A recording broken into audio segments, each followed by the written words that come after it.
Baik, kita mulai saja. Bismillahirrahmanirrahim. Kita lanjutkan materi kita terkait relasi antar objek. Ini adalah materi lanjutan dari pertemuan sebelumnya, di mana untuk relasi antar objek itu kita ketahui bahwa antar objek akan ada beberapa bentuk relasi. Minggu lalu kita sudah membahas relasi yang pertama adalah relasi yang disebut dengan asosiasi. Kemudian ada relasi yang disebut dengan agregasi, komposisi, inheritance. Nah, ada materi yang terkait dengan inheritance yang disebut dengan overriding dan bagaimana kita menggunakan keyword yang disebut dengan keyword super. Untuk materi mengenai asosiasi bisa dilihat kembali di video yang pertemuan sebelumnya. Di situ juga ada latihan-latihan pemrograman untuk memperlihatkan bagaimana sebetulnya relasi asosiasi itu dipraktekkan di pemrograman bahasa object oriented dengan bahasa Java. Untuk relasi agregasi dan komposisi, ini kita akan berkenalan secara sekilas, secara konsep. Untuk penerapannya, sebetulnya kita perlu materi berikutnya, yaitu yang disebut dengan collection. Ya. Kenapa? Karena agregasi ini adalah relasi yang bersifat consist of, ya, atau is composed of, atau has a. Jadi sebuah objek akan memiliki relasi dengan objek lainnya. Relasi tersebut dikatakan relasi agregasi kalau kita menggunakan kata kunci has a yang menggambarkan relasi antar keduanya. Coba kita lihat sebagai contoh, ada a car has an engine. Jadi kita punya objek car dan kita juga punya objek mesin. Sebuah mobil has a memiliki sebuah mesin. Nah, itulah yang terjadi relasi agregasi, relasi antar objek mobil dan relasi dengan objek mesin. Nah, itu has a. Nah, ini has a ya, jadi satu gitu, seolah-olah dari satu mobil ke satu mesin. Bisa juga a car has a transmission, ya, transmission, itu juga satu ke satu. Tapi bisa juga a car is composed of many four wheels, ya. Jadi compose itu atau has a juga nggak apa-apa ya. Jadi memiliki 4 roda, ya. Mobil itu kan minimum punya 4 roda. Ada yang lebih dari 4. Jadi relasi antar objek mobil dengan objek roda itu adalah relasi has a. Sebuah mobil memiliki banyak roda, ya. Jadi tidak hanya satu, banyak, tapi sama-sama relasinya itu relasi agregasi. Bisa juga a person has an address gitu ya, relasi antar orang dengan alamat. Nah, alamat di sini juga berupa objek ya, berupa objek yang berasal dari kelas alamat, sehingga relasi yang terjadi adalah person dan alamatnya. Itu asumsi kita seorang person memiliki satu alamat. Bisa jadi seorang person memiliki beberapa alamat ya. Jadi pokoknya selama dia consist of, terdiri dari, atau is composed of ya, atau has a, itu adalah relasi agregasi. Nah, kalau di relasi asosiasi kita tidak mempersoalkan apakah satu objek memiliki objek lainnya atau satu objek terdiri dari objek-objek lainnya, itu kita tidak mempersoalkan itu. Relasi asosiasi terjadi dari satu objek dengan objek lainnya. Kalau dilihat-lihat ternyata relasi dari kedua objek itu lebih ke has a, maka sebetulnya yang terjadi adalah relasi agregasi. Nah, jadi kita hafalkan saja kata kuncinya. Kalau agregasi, maka kata kuncinya yang paling lazim ya, boleh consist of, boleh is composed of, tapi has a itu lebih mempermudah pemahaman yang menjelaskan seperti apa sebetulnya relasi agregasi itu. Nah, mudah-mudahan terbayang ya. Jadi satu objek dengan objek lain, satu objek ini terdiri dari objek-objek lain tersebut, atau satu objek ini memiliki objek-objek lainnya. Nah, itulah relasi agregasi. Karena di relasi ini melibatkan tidak hanya satu ke satu, bisa satu ke banyak. Satu mobil memiliki banyak roda, satu orang memiliki banyak alamat, itu ya. Satu orang memiliki banyak nomor rekening, misalnya ya. Satu orang memiliki banyak, ya orang biasanya punya banyak hal ya, punya banyak, ya contohnya di sini yang paling terbayang adalah punya banyak nomor rekening ya yang saya bayangkan. Jadi rekening banknya dia lebih dari satu. Nah, karena banyak, maka untuk memahami programming atau wujud dari konsep agregasi ini, kita harus belajar dulu array. Nah, pertemuan atau materi tentang array-nya akan kita pelajari setelah relasi ini ya. Jadi ini konsepnya dulu saja, untuk programnya kita tidak contohkan sekarang. Nah, kita selain agregasi punya juga komposisi. Jadi caranya, cara memahaminya seperti ini ya. Objek itu kan tidak bisa sendiri. Objek itu pasti ada relasi dengan objek lainnya. Nah, relasi yang secara umum disebutnya asosiasi. Jadi kadang-kadang sebut saja ada asosiasi. Tapi kalau kita lihat, oh ini kok ada SHE ya. Oh berarti ini lebih spesifik, lebih dari sekedar asosiasi. Kalau HSE berarti dia agregasi. Nah, cara belajarnya seperti itu. Jadi kita lihat dulu objeknya apa dengan apa, kita asosiasikan, lalu kita lihat, kok ini ada yang lebih khusus. Atau kita lihat, oh tidak ada kekhususan, berarti asosiasi.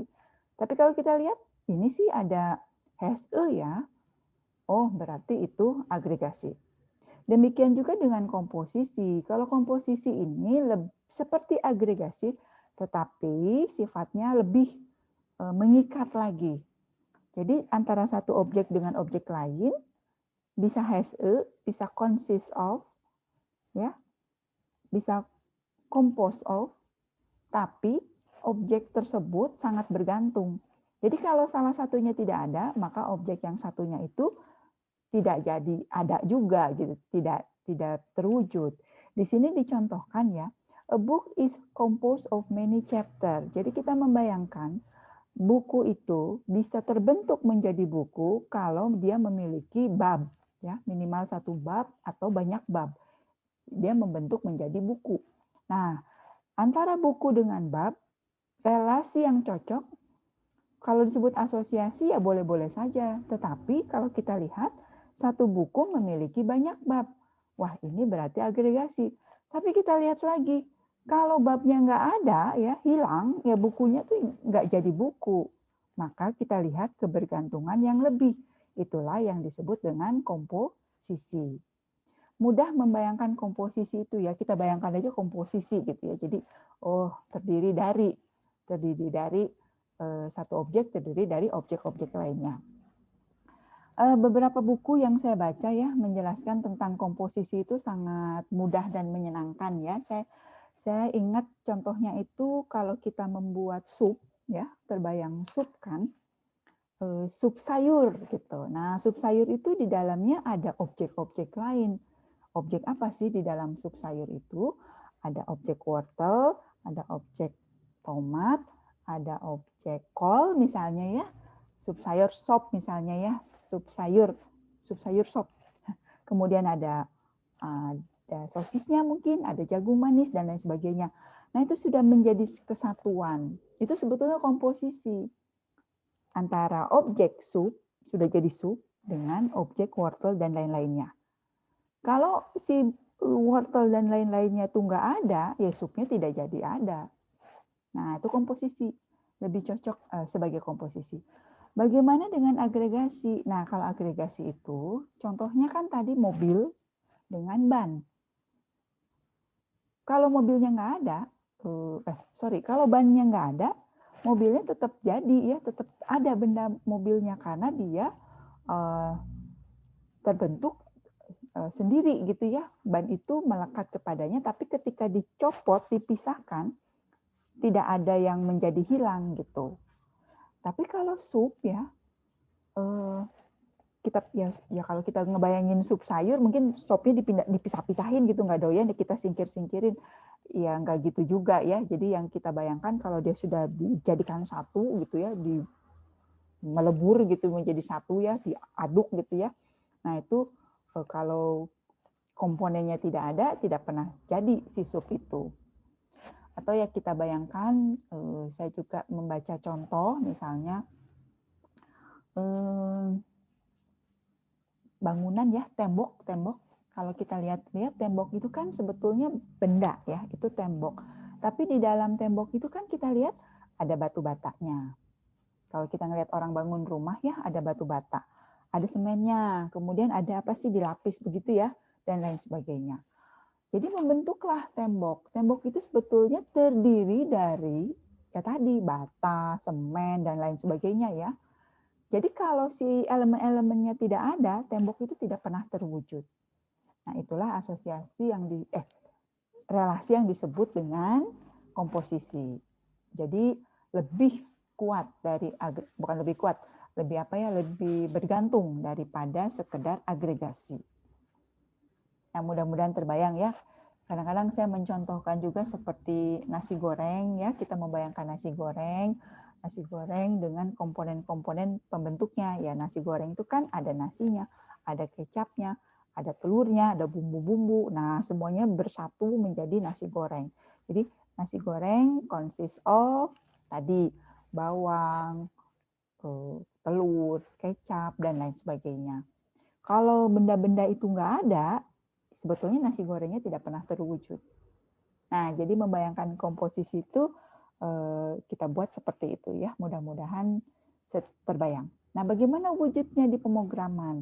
Sama ya, karena ini kita akan berbicara dengan satu benda, dengan banyak benda ya, many chapter tuh banyak bendanya, maka kita perlu belajar tentang array dulu ya, belajar tentang banyak benda dulu yang nanti kita pelajari di materi yang namanya collection atau array.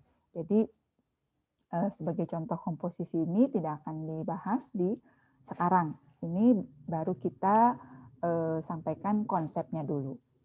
Nah, saya ulang ya. Jadi relasi antar objek itu kalau satu objek dengan objek lainnya kita lihat ada keterkaitan, maka itu pasti disebutnya ada relasi. Dan kita sebut saja dia relasi asosiasi. Kalau kita lihat lagi, kok ini kalau kita gunakan kata has a ternyata cocok. Berarti itu ada relasi tidak sekedar asosiasi tetapi agregasi. Kalau kita lihat lagi has a, tetapi komponen-komponen ini sangat mempengaruhi atau membuat satu objek ini terwujud. Kalau objek-objek tersebut tidak ada, maka objek yang lainnya juga menjadi tidak terwujud, maka itu berarti relasinya adalah komposisi. Nah, itu secara konsep ya. Jadi mudah-mudahan mulai terbayang berbagai relasi antar objek tersebut. Nah, yang akan kita pelajari sampai mendapatkan atau kita beri contoh programnya yang justru sangat-sangat diperlukan dan banyak penggunaannya adalah relasi inheritance. Nah, barangkali sudah pernah belajar juga atau pernah menggunakan ya tentang inheritance ini, maka saya ulang secara konseptual. Pertama, inheritance ini sebetulnya murni gagasan dari object-oriented programming ya. Jadi maksudnya kalau di bahasa pemrograman yang tidak berorientasi objek, nah itu tidak mengenal istilah inheritance.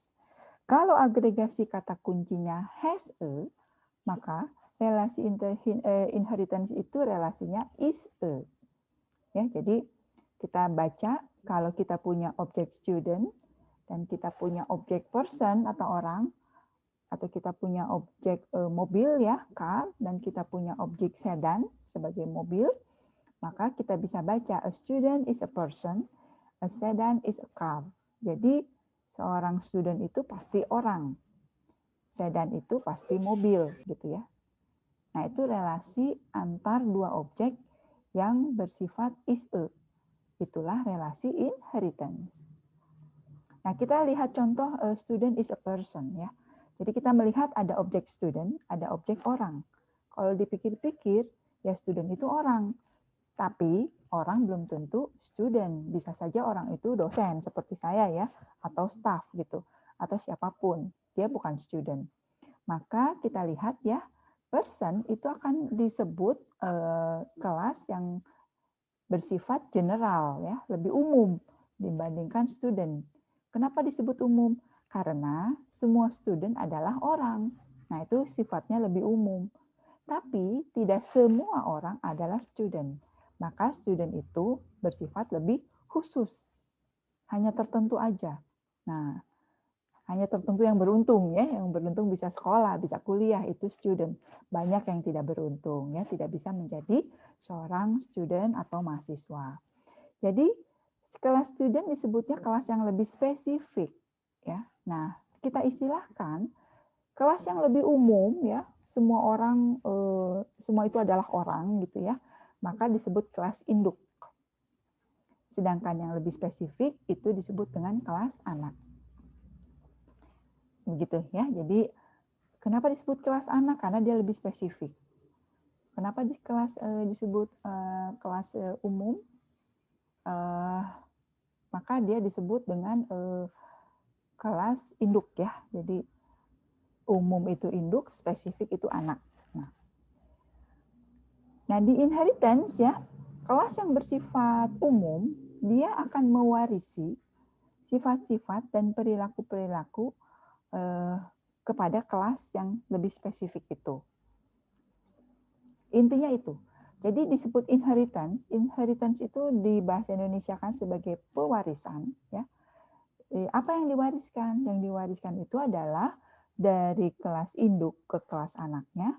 Yang diwariskan itu adalah sifat-sifat dan perilaku spesifik dari induk tersebut. Nah, cara berpikirnya sederhana aja ya. Kalau kita berpikir tentang warisan, maka yang terbayangkan adalah warisan dari orang tua gitu ya. Atau warisan itu bisa saja berupa warisan genetika.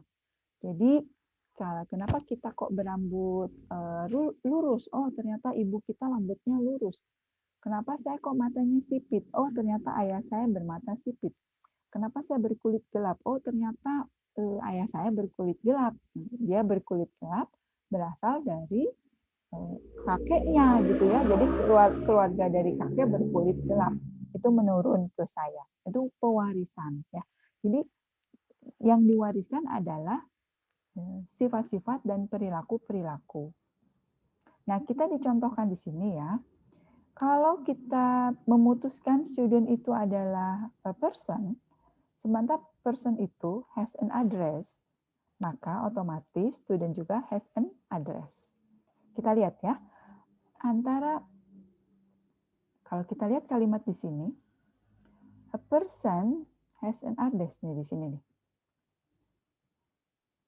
Wah, ini yang tadi, yaitu materi tentang agregasi ya. Seorang person memiliki alamat, gitu ya. Ini dari relasi agregasi. Nah, kita perhatikan a student is a person. Nah, ini relasi inheritance. Kita perhatikan keterkaitan antara kedua statement ini. Student is a person. Person has an address. Mengambil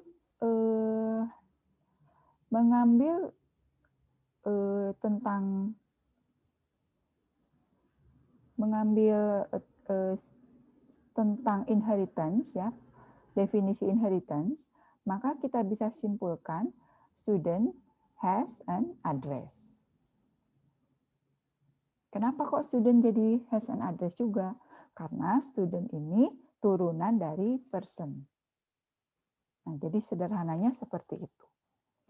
Nanti di pemrograman kita akan lihat ya betapa konsep inheritance ini sangat memudahkan untuk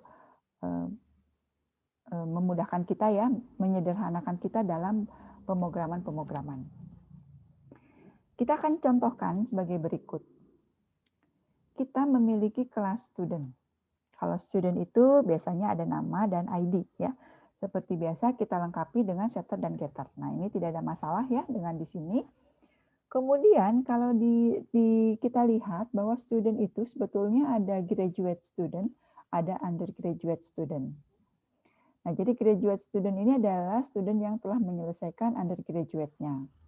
Nah, di sini kita contohkan, mungkin contohnya kita sesuaikan dengan kondisi di kita.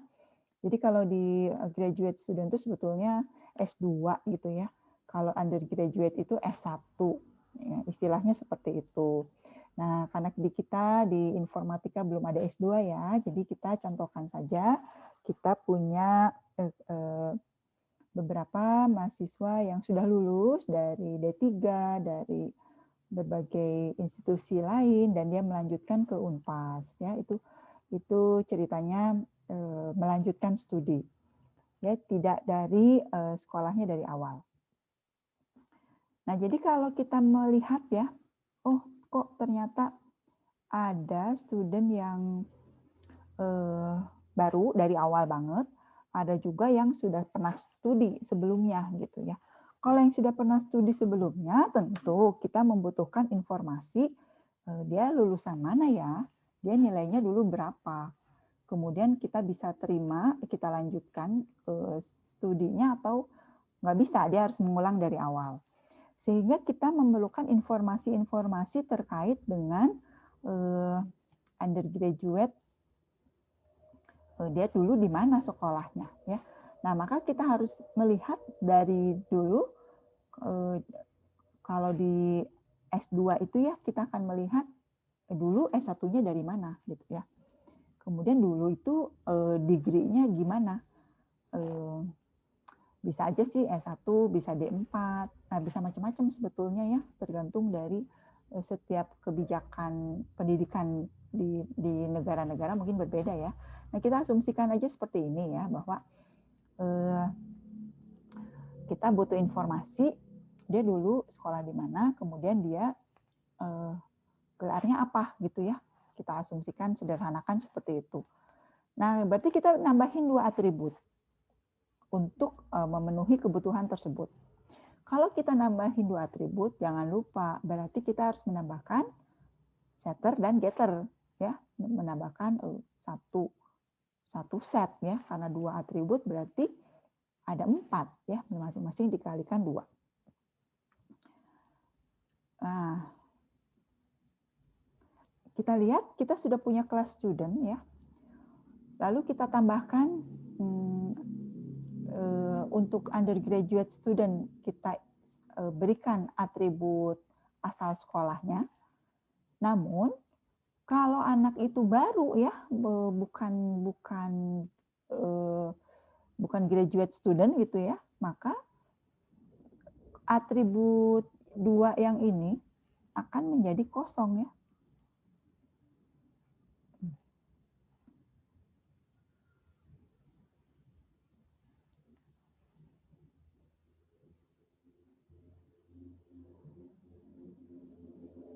Nah, kita lihat di sini.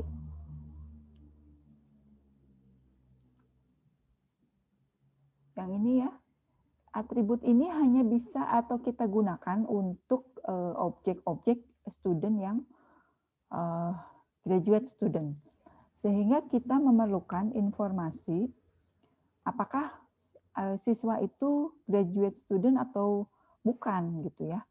Sehingga kita tambahkan lagi satu atribut namanya graduate student, dan kemudian kita tambahkan ininya, keterangan apakah siswa itu graduate student atau bukan gitu ya. Nah, kalau kita kembalikan ke definisi, kalau istilah graduate student itu kan S2 ya. Jadi kalau kita membayangkan mahasiswa kita gitu seluruh Unpas ini kan ada S1, S2, S3. Maka kalau kita punya tabel mahasiswa atau database mahasiswa harus ada informasinya kan. Dia ini S2 apa bukan, S3 atau bukan. Lalu kalau dia S2 seharusnya didata juga dia berasal dari mana dan gelar sebelumnya apa. Nah, jadi student mahasiswa yang dimaksud memiliki banyak sekali atribut. Kalau kita memiliki banyak atribut, tentu kita harus menyiapkan juga metodenya untuk mengelola atribut tersebut. Akibatnya apa?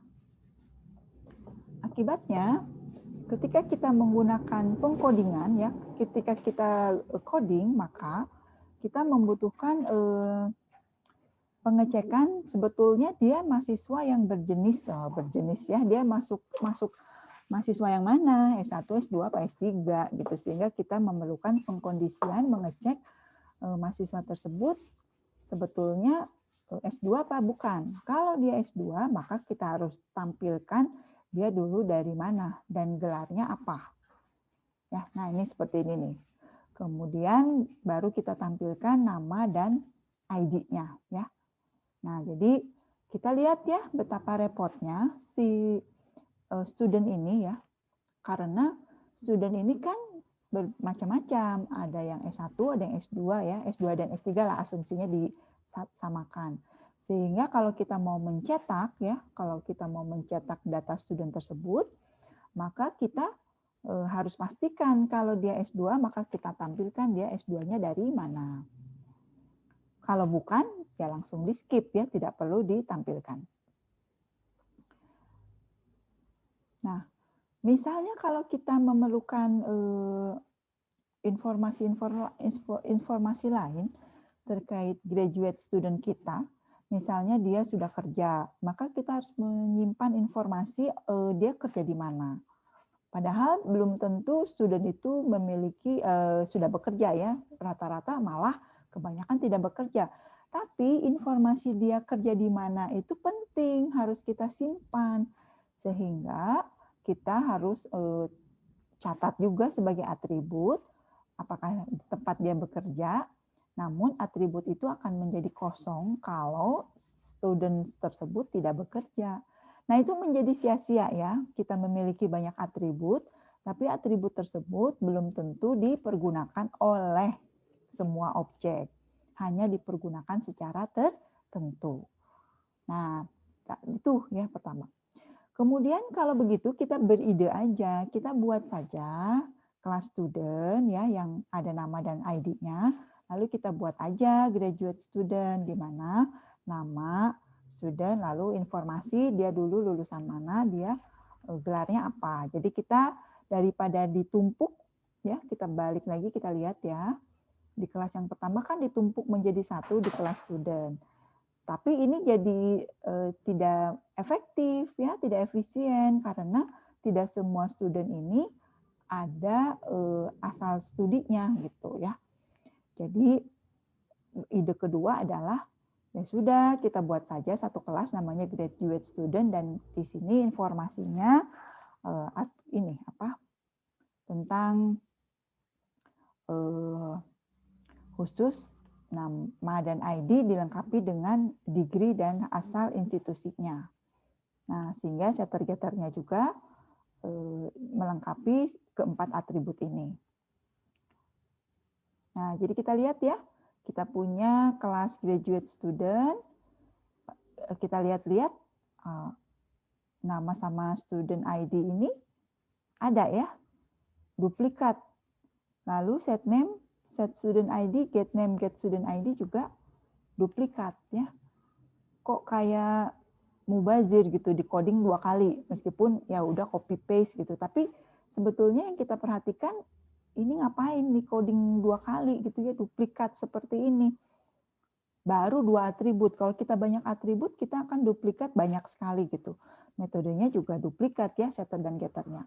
Bayangkan kalau kita nanti ada metode birth date ya, kan mahasiswa itu kan identitasnya banyak. Ada alamatnya, ada tanggal lahirnya, ada nama orang tua, ada golongan darah, mungkin ya diperlukan dan lain sebagainya. Nanti semuanya jadi duplikat. Sehingga itu juga tidak efisien. Nah, karena itulah ya muncullah gagasan inheritance, di mana inheritance ini seperti yang tadi ya, kita punya 2 kelas, tetapi kita relasikan kedua kelas tersebut dengan hubungan inheritance. Sehingga kelas graduate student ini adalah kelas yang lebih spesifik daripada kelas student. Kelas student ini menjadi kelas induk, graduate student ini menjadi kelas anak. Dengan demikian, apa yang ada di kelas induk itu nanti otomatis bisa diakses oleh apa yang ada di kelas anaknya. Nah, itulah gagasan inheritance untuk mengefisienkan ya kebutuhan spesifik kelas-kelas tertentu di mana sebetulnya kita melihat ada bentuk yang lebih umum. Ya, antara student dengan graduate student, kita lihat kelas student ini merupakan kelas yang lebih umum, yaitu ada nama dan ID-nya. Nah, relasi inheritance kita gambarkan sebagai panah, di mana panahnya itu ada lambang segitiganya. Ya. Kalau notasinya UML. Sebenarnya banyak beberapa diagram mungkin membedakan notasi ya, tapi nggak masalah ya. Kalau kita yang penting adalah bagaimana keterangan dan melakukan pemrogramannya. Nanti kita cobain codingannya ya. Jadi di inheritance untuk di Java itu ada keywordnya yaitu extend. Ya. Sebetulnya saya lihat di pemrograman bahasa lain juga sama, perintahnya extend. Siapa yang di-extend? Kita lihat ya, sebelah kiri ini kelas spesifiknya, sebelah kanan kelas yang umumnya. Ya, jadi kelas induknya di kanan, kelas anaknya di kiri. Itulah inheritance. Jadi keyword extend ini cara bacanya graduate student extend user student. Graduate student extend student. Cara bacanya seperti itu. Nah, syaratnya adalah kelas studentnya harus sudah dideklarasikan, sudah ada. Barulah nanti kita bisa menggunakan ya atau bisa mengkodingkan dan kita akan lihat bahwa graduate student ini mewarisi semua atribut yang ada di kelas student. Nah, nanti kita akan belajar ya, kalau semuanya sudah kompleks ya, kita lihat bagaimana seorang person ini ya memiliki turunan student dan profesor. Kalau student ini mau diteruskan ya, dia juga punya turunan tadi apa? Graduate student. Nah, sementara person ini memiliki address. Kita memiliki hubungan apa tadi? Agregasi. Seorang person tinggal di satu alamat. Tapi bisa juga ya, lebih dari satu sebetulnya ya. Tapi kita lihat diasumsikan seorang seorang person ini tinggal di satu alamat. Bisa jadi ada yang tidak punya alamat ya, tidak punya tempat tinggal, homeless. Nah, jadi relasinya seperti ini. Angka-angka di sini menunjukkan minimal dan maksimal ya. Minimalnya 0, maksimalnya 1. Jadi tapi kalau kita lihat-lihat di keseharian, tapi nggak mungkin juga ya. Ada nggak sih alamat yang nggak ada orangnya? Rumah hantu gitu ya. Ada rumahnya tapi nggak ada orangnya gitu ya.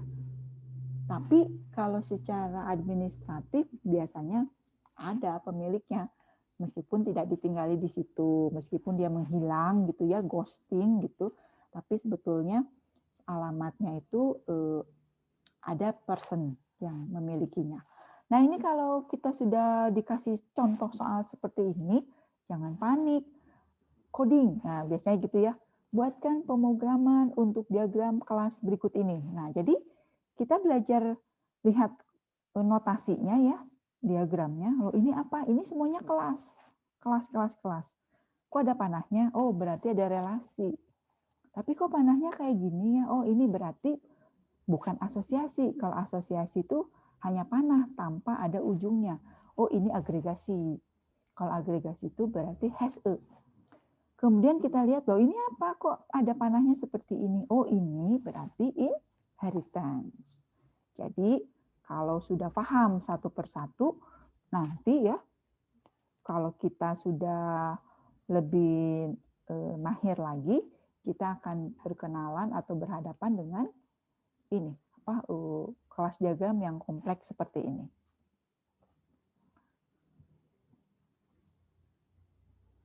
Nah, Kalau sudah ada deklarasi extend, ya, maka ketika kita instansiasi objek, kita bisa punya cara lain.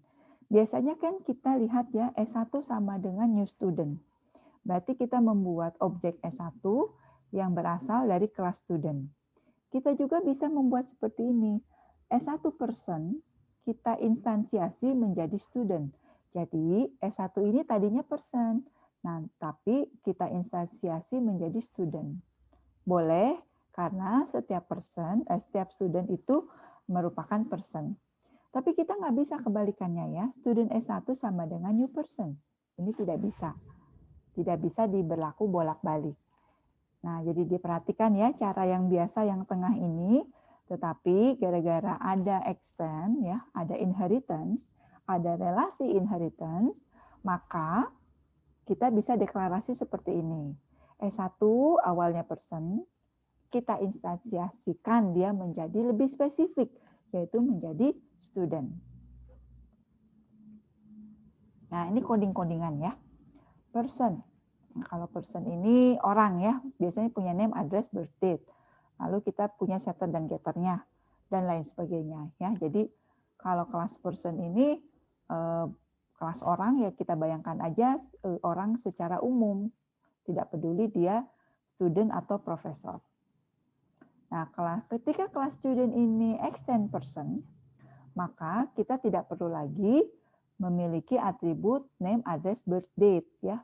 Meskipun seorang student ini memiliki nama, namanya itu akan kita dapatkan dari kelas person. Sehingga di sini kita cukup menuliskan atribut-atribut yang spesifik hanya untuk student saja. Nah, sehingga kita membuatkan metode juga menjadi lebih simpel ya. Kita cukup efisien, tidak harus semua atribut kita tuliskan di sini, sehingga tidak semua metodenya kita perlukan juga di sini, selama dia extend dari person. Nah, kita lihat ya, kalau inheritance, maka kita akan melihat seperti ini. Misal kita memiliki kelas person, kelas A ya, di mana dia akan memiliki kelas student dan kelas profesor dan kelas administratif sebetulnya di sini ya. Di kelas student ini kita akan memiliki undergraduate student, graduate, dan yang melanjutkan ya, continue. Kemudian kalau graduate itu ada yang master, ada PhD. Nah, jadi inheritance itu kita bisa bayangkan sebagai relasi yang memiliki hierarki. Makin ke sini makin spesifik. Jadi hierarkinya itu sangat spesifik. Di mana seorang PhD ini merupakan mahasiswa graduate, jadi dia merupakan mahasiswa dan dia merupakan person. Kalau kita lihat-lihat ya, sampai berapa turunannya ke sini. Sebetulnya mungkin turunannya sampai banyak ya, bisa sampai beberapa, masih bisa dilanjutkan nih ke bawah sini. Nah, jadi konsepnya kita lihat inheritance itu seperti hierarki kelas. Nah, ini daftar pustakanya ya. Kita memiliki buku panduan utama. Silakan jika membutuhkan. Ini sebetulnya sudah ada dalam bentuk PDF juga.